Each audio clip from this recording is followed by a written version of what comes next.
प्रधानमंत्री ने बड़ी बात कह दी कि टीएमसी अपने अस्तित्व को बचाने की लड़ाई लड़ रही है।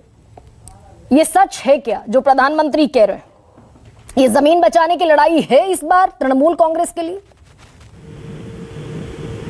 मैडम, सभी को बहुत बहुत नमस्कार है। और लोकतंत्र का पर्व इस तरीके से पूरे देश में मनाया जा रहा है। मैं चाहता हूं और हमारी पार्टी चाहती है कि देश के सारे लोग, युवा पीढ़ी आए और बढ़ चढ़ के इसमें हिस्सा लें।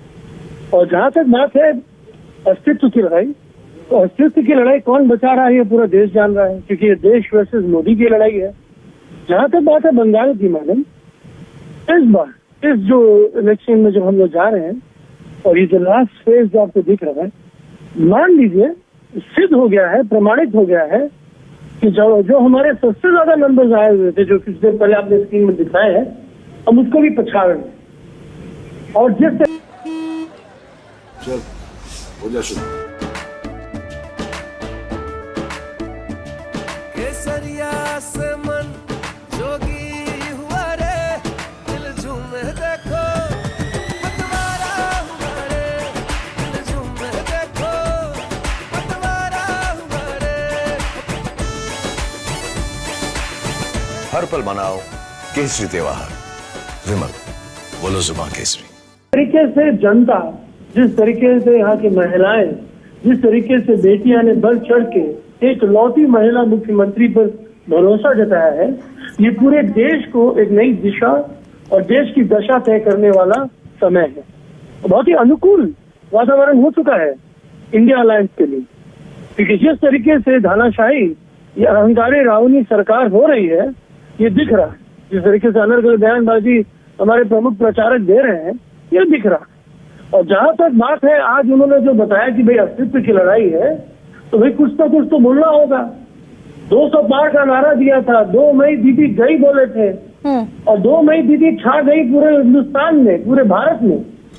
और जहां तक 200 पार का नारा था, काली राम जैसा फट गया डोल, 20 बजरिया हो गया डब्बा गोल, और फिर उन्होंने बोला बोल हरि बोल, बोल हरि बोल, बोल हरि बोल। लेकिन मानव, जिस तरीके से अगर मैं आंकड़ों पर आपसे सवाल पूछूं, थोड़ी सी संजीदा दिशा में बढ़ते हैं थोड़ा सा।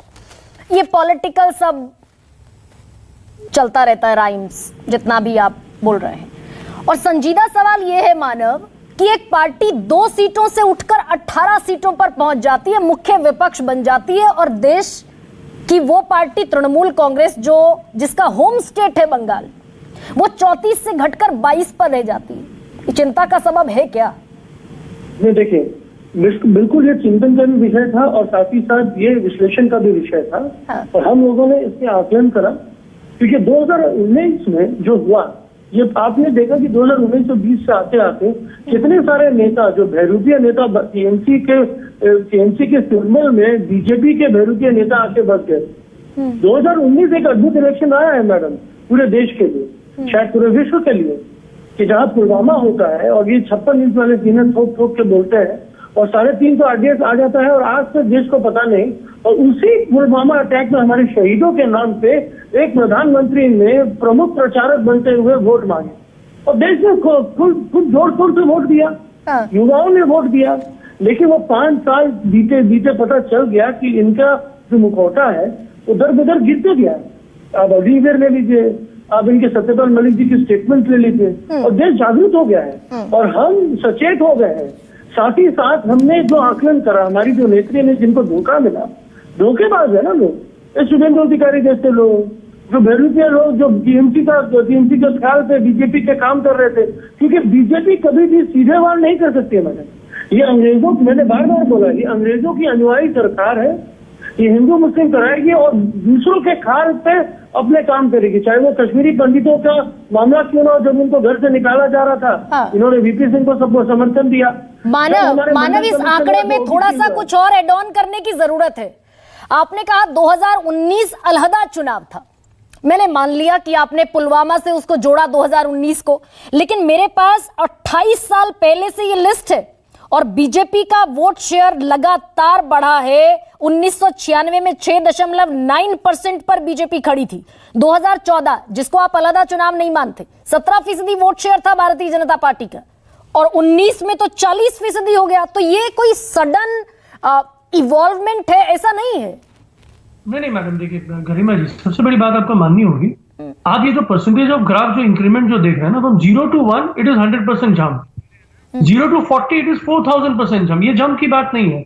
बात यहाँ हुई है, जो विपक्ष में जो मेन धारा जो विपक्षी पार्टी थी सीपीआईएम, वो जो राम बाम वाला जो गठबंधन रहा, कि इनके बहुत सारे लोग, उनको पता है कि टीएमसी को हराना नामुमकिन है, ममता बनर्जी को हराना नामुमकिन है, कि जो जनता से जुड़ी हुई, जमीन से जुड़ी हुई, जमीन पे रहती हुई, जमीन पे चलती हुई जो नेत्री है, उन्होंने बहुत संघर्ष किया है, और उस संघर्ष का नतीजा है कि आज सीपीएम धराशायी पे है, और उनको एक बड़ा संपन्न क्या बोलते हैं पॉलिटिकल पार्टी का श्रेय मिला, तो उनके लोग वहां चले गए।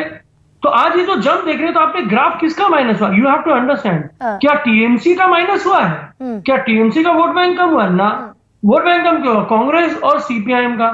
तो ये जो मुखौटा जो बीजेपी ने अपने हमारे लोगों पर पहनाया था, पता चला बाद में वो सीपीएम के लोग ही हैं जो इनके साथ हैं। आप मुझे बताइए कि अगर टेक्निकली गरिमा जी ये numbers, Garima ji give me 2 second please, ये जो नंबर आप बता रहे हैं, जब हम 40% से 48, 49, 50% तक जाते हैं, तो हमारा तो ग्राफ बढ़ रहा है। लेकिन जहां तक आप बीजेपी की बात करें, तो सीपीएम का ग्राफ कहां आ गया, कांग्रेस का ग्राफ कहां है? तो ये जो वोट बैंक वो यहाँ से आज जनता जान चुकी है। ये भी तो सच है मानव, नेक टू नेक आकर सच तो है ही।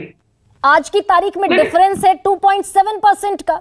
नो गरिमा जी, नहीं Garima ji, it's not that. आपने एक इलेक्शन दिखाया 2019, then you come down to 2021, ठीक है, वो ग्राफ गिरा है comparatively. Then you come down to, उसके बाद हमारे बहुत सारे पंचायत इलेक्शंस हुए, बहुत सारे हमारे म्युनिसिपल इलेक्शंस हुए, भाजपा तीसरे नंबर पे आई है। 2024 का जो इलेक्शन है, निश्चित रूप से हमें जो उम्मीद है कि भाई हाँ, ये जो पंचायत इलेक्शन और म्युनिसिपल इलेक्शंस हुए थे, उनसे थोड़ा ज्यादा बेहतर वोट इनको मिलेंगे। लेकिन गढ़ नहीं बचा। लेकिन मानव, 5 इलाकों में बांटा मैंने बंगाल को, और 5 में से मात्र एक वो जो कोलकाता के आसपास का शहरी इलाका है, जिसमें वो 9 सीटें आती हैं, जिन पर 1 जून को मतदान होना है। सिर्फ ये 9 सीटें टीएमसी जीती, जो बचा पाई अपने गढ़ को। बाकी 4 इलाकों में बीजेपी ने लगातार अपने ग्राफ को ऊपर बढ़ाया। भाई होम स्टेट आप इस क्वाड्रेंट में बंगाल को ना देखें। हम बंगाल को पहाड़ से घाटी तक भी देखते हैं, और जहां हमारा समतल जमीन है उससे जंगल तक भी देखते हैं। तो हम जंगल जमीन में फर्क नहीं। तो जहां तक बात गढ़ की है, बात गढ़ की नहीं है, बात है कि 2019 के परिप्रेक्ष्य अलग है। उसको आज के वर्तमान स्थिति में उसको आकलन में ना डालें। उसके बाद बहुत सारी पानी नदी से बह चुकी है। ठीक है डॉक्टर गुरु प्रकाश, हमने बड़ी मेहनत करी है गरिमा जी, हमने बड़ी मेहनत करी है, बड़ी मेहनत करी है। और हमने जो हमारे अंदर जो बहरूपिये लोग थे, जो भेड़िए बैठे थे, उनको हमने चिन्हित किया, उनको निकाल दिया, उनको सैक कर दिया। वो आज भाजपा के गोद में जाके बैठे। मोदी जी ने तो मुंह से बोला है कि जितने भ्रष्टाचारी हैं वो एक गोद में जाके बैठ गए हैं, और जनता को पता चल गया है कि सारे भ्रष्टाचारी किसके गोद में जाके बैठे हैं, किसके कंधे।